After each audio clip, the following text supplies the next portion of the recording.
14절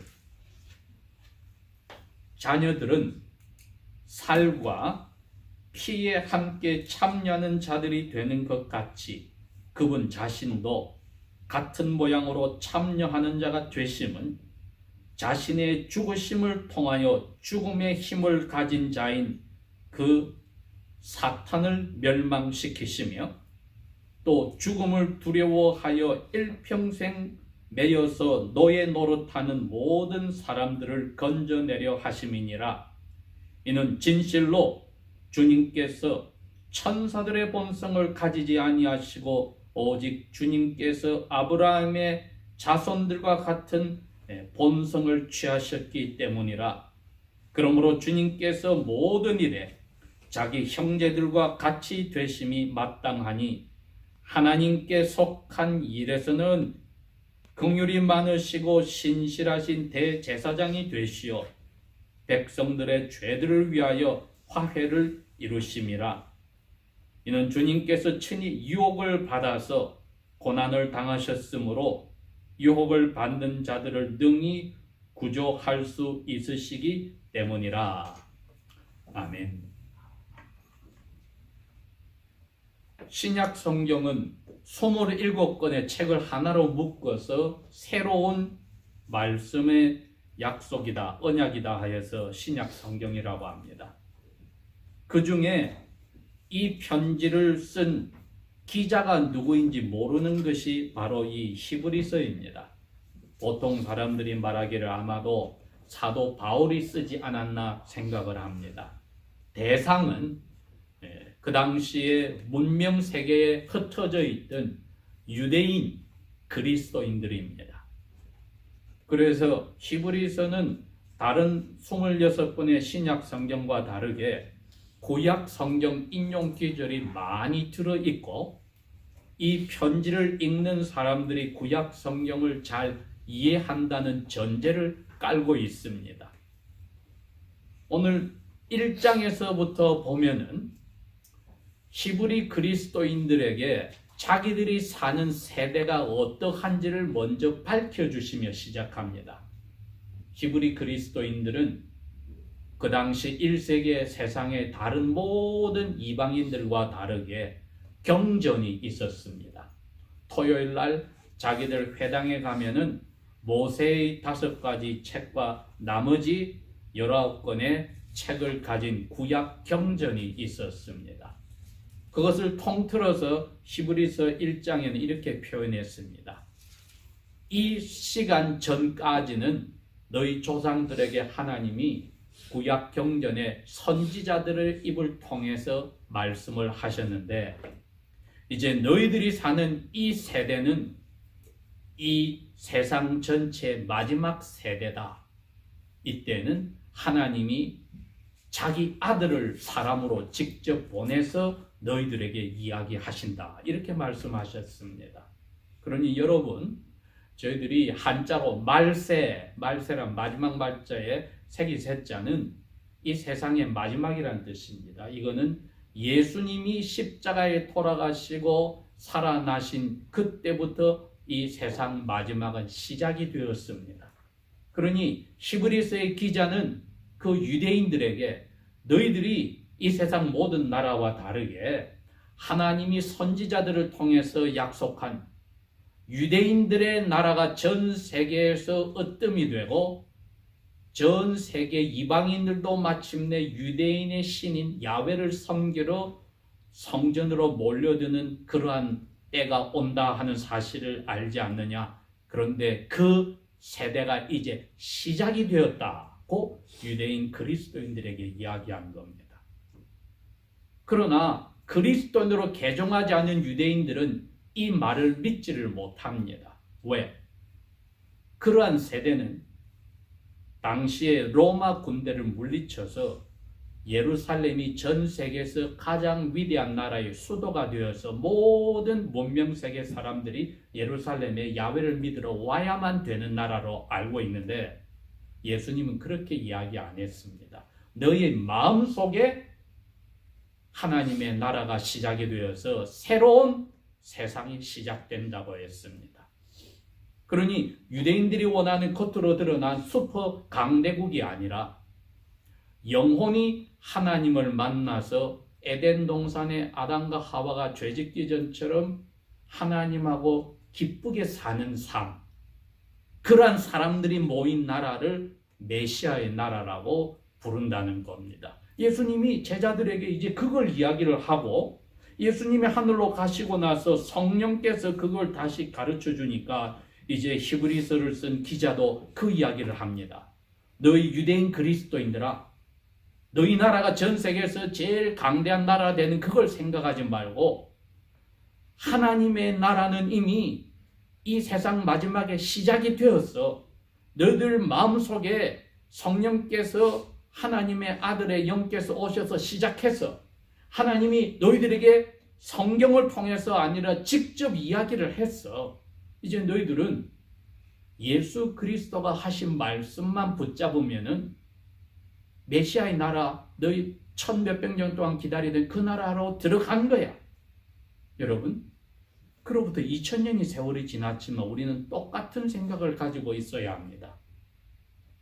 하나님의 눈에는 이 인류의 역사와 우주 전체 시작과 끝을 정해놓으시고 운행하시는 하나님의 입장에서는 2000년 전에 이 세상의 마지막은 시작이 되었습니다. 왜? 그 마지막이란 사탄과 하나님과의 싸움에서 사탄이 지고 하나님의 나라가 사람의 영혼 속에 만들어져 나가는 그것이 세상의 마지막인데 그 마지막의 시작이 예수님에게서 시작이 되었습니다. 히브리 그리스도인들은 지금 그걸 받아들이라는 겁니다. 그러니 구약 성경에서 너희들이 알고 있던 것하고 예수님이란 분하고 어떤 차이점인지 알아서 너희들은 예수님의 나라의 시민들로 지금 사는 거야. 그럴 때야 너희들이 위로가 돼 하고 이야기를 하십니다. 로마의 황제 중에 유명한 니로가 있었습니다. 약간 광증을 가진 분인데 자기의 시적인 정치와 감정에 이끌려 나라를 다스리다가 큰 실수들을 하였을 때 그것을 그리스도인들에게 뒤집어 씌워서 그리스도인들을 박해하는 첫 번째 황제가 되었습니다. 상대 황제가 가장 극악한 박해를 했는데 첫 번째가 바로 이 니로 황제입니다. 이 니로 황제를 통해서 로마 제국에 흩어져 있던 유대인 그리스도인들이 제일 큰 고통을 받았습니다. 자기가 있던 곳에서 쫓겨나고 재산을 다 빼앗기고 목숨의 위협을 받기도 했습니다. 게다가 로마 제국의 곳곳에 있는 유대교 회당에도 들어가지 못하고 그 개종하지 않은 유대인들에게도 핍박을 받았기 때문에 이방인 그리스도인들보다도 유대인 그리스도인들이 가장 어려운 박해 속에 살았습니다. 그러면 무슨 문제가 나옵니까? 유혹이 생깁니다. 이럴 바에야 내가 잘 먹고 잘 살기 위해서, 우리 가정을 지키기 위해서, 내가 지금까지 하던 일을 성공적으로 하고 좀 편하게 살기 위해서 예수님이 메시아라고 하는 것을 포기할까? 여러분, 이게 제일 큰 유혹입니다. 그분들이 당면한 게 그겁니다. 날마다 그 유혹 속에 살고 있었다. 히브리서를 읽으면은 이 편지를 읽는 분들이 그 유혹에 끝까지 견뎠기 때문에 감옥에도 들어가고 쫓겨나고 강제로 추방을 당하고 이러한 일들을 겪었다고 이야기를 했습니다. 그러니 우리에게도 2000년 동안에 그리스도인들에게도 똑같이 이런 유혹이 여러 모양으로 다가옵니다. 달콤한 편한 생활로 유혹할 수 있고 박해로서 힘들게 하여서 예수님을 메시아로 믿는 것을 포기하는 유혹도 찾아옵니다. 그러니 2장에서는 이제 너희 유대인 그리스도인들아, 대제사장이 1년에 한 번씩 너희 나라 민족을 위해서 자기 죄를 먼저 하나님 앞에 용서받고 하나님께 가서 너희들을 위해서 바친 것을 알지 않느냐. 그런데 그거는 1년짜리밖에 기간이 없어. 해마다 너희 죄를 계속 용서하기 위해서 대제사장이 들어가서 그 용서받는 일을 해야 되니까 그거는 완전하게 안 돼. 이 세상 어느 민족도 용서를 받지 못하는데 너희 민족만 용서를 받아왔어. 그런데 이 예수님이 오시더니 하나님이 약속한 대로 너희들을 하나님의 아들, 딸로 받아주는 한 번의 제사로 끝내버리는 이런 엄청난 은혜를 끼치셨어. 그런데 구약 너희 선지자들이 말하던 이 하나님 아들이 오실 때는 너희와 똑같은 사람으로 오실 것이고 이 사람으로 오신 분이 얼마나 너희들을 위해서 희생하고 너희를 위해서 사시는지 자세히 보고 유혹 속에서 견뎌라. 그 메시지입니다. 그러니 오늘 2장의 이 14절에서 18절의 말씀도 그 이야기입니다. 천사로 와서 자기는 어려운 일을 겪지 않으면서 너희들 보고 너희들 고생하고 죽음도 각오하고 잘 견뎌야 돼 하고 위로하지 않으셨다. 14절에 하나님의 아들이 사람으로 오셔서 천사보다 못하게 와서 고생 많이 하셨어. 자기 엄마 메리에게 피와 살을 받고 뼈를 받아서 사람으로 오셨어. 사람으로 오셨어. 그것을 강조를 합니다. 우리도 말을 그렇게 하지요. 상대방의 입장을 이해한다는 영어 표현이 뭡니까? 그 사람의 신발을 신는다. 그 사람의 신발을 신고 보니까 왜 저 사람이 멀쩡한데 다리를 절면서 걸었지? 몰랐어요. 근데 내가 그 사람 신발을 신어보니까 알겠어요. 왜?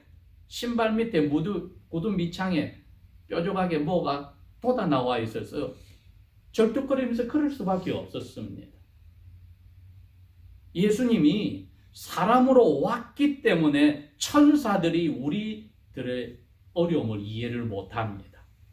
그 당시에 유대교 그리스도인들이 당하는 이중적으로 당하는 그 박해에서 그 유혹을 그냥 포기하고 싶어하는 그러한 아슬아슬한 마음을 천사들은 모르는데 사람으로 온 예수님은 그걸 안다는 겁니다. 왜? 자기 자신이 30살 어른이 되어서 3년 반 동안에 하나님의 일을 하는데 시작부터 사탄에게서도 그런 유혹을 받고 성전 꼭대기에서 뛰어내려라. 하나님 알아서 해줄 거야. 죽음 두려워하지 말아라. 그 다음에 베드로가 와서 아니 왜 자꾸 죽으려 해? 그런 재수없는 소리 하지 마세요. 이런 식으로 사람으로 살 때 가장 견디기 어려운 유혹, 죽음을 가지고 건드리는 일을 겪어보셨다. 오늘 말씀은 그 이야기를 하는 겁니다. 그러니 유대인 그리스도인들이 가장 지금 힘든 부분이 칼로세움에 끌려가서 군중들이 보는 앞에 구경거리가 되어서 사자에게 뜯겨 죽기도 하고 그 다음에 싸우는 투사로 글래디에이터로 가서 상대방에게 맞아 죽기도 하는 이러한 짐승보다도 못한 자리로 박해를 받고 들어갈 때에 제일 큰 유혹이 무엇보다도 죽음이었다는 겁니다. 그런데 예수님이 내가 사람으로 왔기 때문에 너희들이 죽음에 대한 두려움도 잘 알고 있어. 히브리서 기자는 지금 그 예수님을 소개합니다.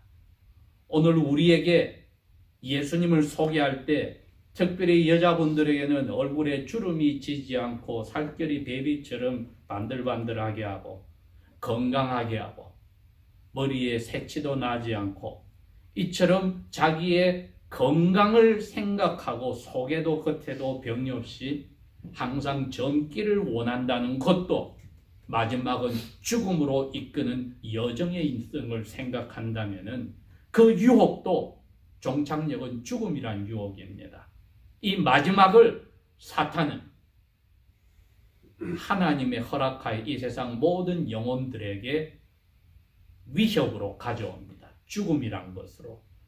몸과 생물학적으로 늙어간다는 것을 죽음으로, 종착역으로, 위협으로 가져온다고 했습니다. 그런데 이것은 사탄의 자리에 있기 때문에 예수님이 끼어들지 않고는 사람이 어떻게 해볼 수가 없다는 겁니다. 똑같은 히브리서 9장 27절에 아예 하나님이 못을 박았어요. 사람이 한번 죽는 것은 확실해. 근데 죽고 나면 심판이 있어. 이렇게 이야기를 하셨거든요. 그러니 이건 하나님이 사람의 가지고 있는 죄 때문에 화를 내서 벌로서 죽이는 겁니다.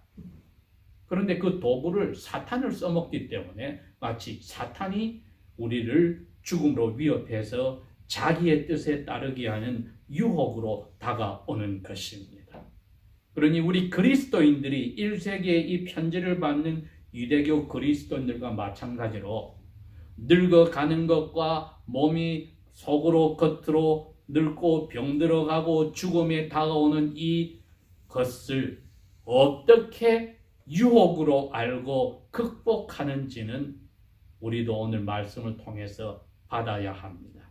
그렇지 않으면 우리가 하나님의 뜻을 따르는데 우리의 시간과 에너지와 모든 물질적인 것까지 잘못 낭비하게 되는 것입니다. 죽음의 위협으로 우리에게 다가올 때에 사람들은 노예가 두려워하듯이 죽음이 마치 노예 주인처럼 벌벌 떨고 꼼짝 못한다고 했습니다. 물론 어떤 사람들은 그것을 무시하고 죽음이 없는 것처럼 살려 하나 히브리서 기자가 밝힌 대로 죽고 나니까 심판이 기다리고 있으니 제정신 가진 사람이라면 죽음을 어떻게 처리할지 결정을 해야 합니다. 늙어가는 것에 대해서 어떻게 해야 할지 결정을 해야 합니다. 그런데 하나님의 아들이 오셔서 그럽니다. 내가 아브라함의 아들, 딸처럼 사람으로 와서 하나님 앞에 짐승을 죽여서 바치는 대제사장이 아니라 나 자신을 죽이는 대제사장으로 일을 했다. 왜? 사람들이 죄가 있었으니 하나님이 화가 나서 벌로서 죽이고 있기 때문에 왜 하나님의 법을 안 지켜서 그 법에 따라 화를 내고 죽이고 있으니 내가 할 수 있는 일이란 대제사장이 되어서 하나님 법을 나도 지키겠다. 어떻게? 법에 따라 내가 하나님의 벌을 받겠다. 이게 하나님을 향해서 신실하다는 뜻입니다. 난 그 제사장이 되겠다. 그래서 십자가에서 하나님 사람들에게 내리는 벌을 저한테 다 주세요. 하나님 법대로 하세요. 제가 신실하게 지키겠습니다 하는 대제사장이 되었다. 그리고는 내 사랑하는 형제 자매들에게는 하나님이 내려야 되는 화를 내가 다 막아서 비껴나게 했기 때문에 이제 하나님의 아들, 딸로 사랑을 받으면서 사는데 유혹이 올 때에 내가 하나님한테 이럴 거야. 하나님, 이 사람들에게 무조건 눈 감아 주세요. 자비를 베풀어 주세요. 하고 이야기하는 긍휼을 베푸는 대제사장이 되겠다고 했습니다. 이게 예수님이 하시는 일입니다. 구약시대 제사장과 다르다는 겁니다. 그러니 유대인 그리스도인들은 자기가 유혹에 빠져서 하나님의 가슴을 아프게 했다 할지라도 거기서 주저앉지 말라는 겁니다. 말고 자기의 똑같은 어려운 유혹의 자리에서 이긴 대제사장인 하나님의 아들 나사렛 예수가 하나님 오른쪽에 앉아가지고는 이렇게 또 기도를 한다는 겁니다.